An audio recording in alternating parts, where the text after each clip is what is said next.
Hello friends, जय जगन्नाथ। आज आम बनइबा सिमला लंका।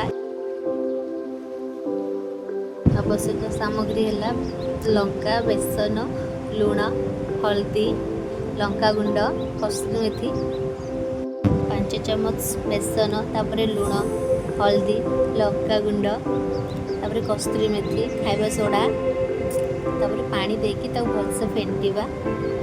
तापरे लंकाटा गोले तेल रे छाणी दबा।